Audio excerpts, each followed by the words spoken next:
baay'ee gooftaatti kan jaallatamtan obboloota koo guutummaa addunyaarraa kan ergaa kana daawwataa jirtan gooftaa Yesuus Kiristoos hunduma keessanii wajjiniin haa ta'u amma kanan jiru as magaalaa Tel Aviv biyya Israa'el keessa magaalaan Tel Aviv yommuu ilaaltan kunoo Tel Aviv baay'ee haala bareedaadhaan jira kana booddee iddoon kun immoo Mediterranean Sea isa jedhamudha.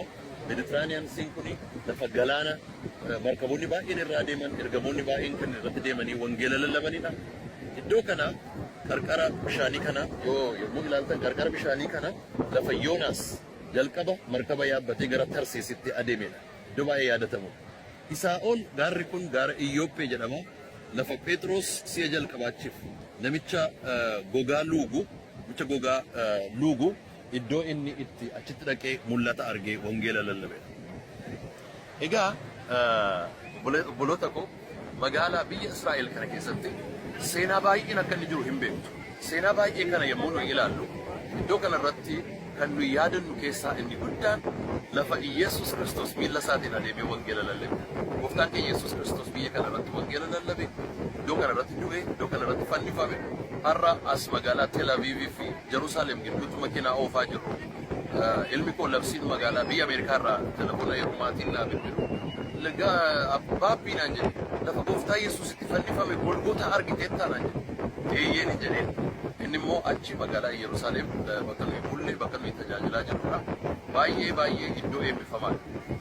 Warri televezyiinii moo'aa ilaalaa jirtan yeroo dhiyoo irratti labsii hin baasna. Televezyiinii moo'aa irratti namoonni akka isaan qophaa'an waliin dhufnee biyya kana akka daawwannu lafa gooftaan itti dhalate, lafanni itti guddate, lafanni itti barsiisaa ture, lafanni itti ergamoota waame, lafanni itti fannifame, lafanni itti du'e, lafanni itti owwaalame, lafanni itti du'aa ka'e hin ilaalla.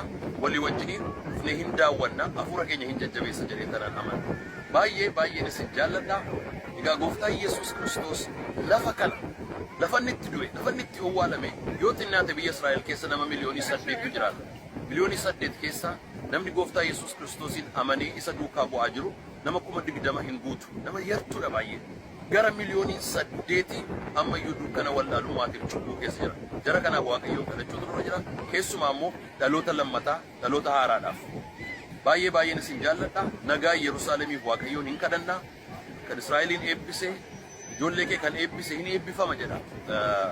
Seera uumamaa 12 irratti sagalee sana qabannaa gooftaan koo isin haa eebbisu. Hojii kana hojjechuudhaaf kan na gargaare paastarii Yaafaa yookiin immoo Haayifaa irra jiru paastar Beenii baay'een galateeffadha. Saggaa'ee baay'een galateeffadha. Jaratu na gargaaraa jira televezyiinii kana waraabuudhaaf. Gooftaan koo isin haa eebbisu. As magaalaa Tel Aviv Israa'el irraa nagaan gooftaa isin wajjiniin haa ta'u. Ameen.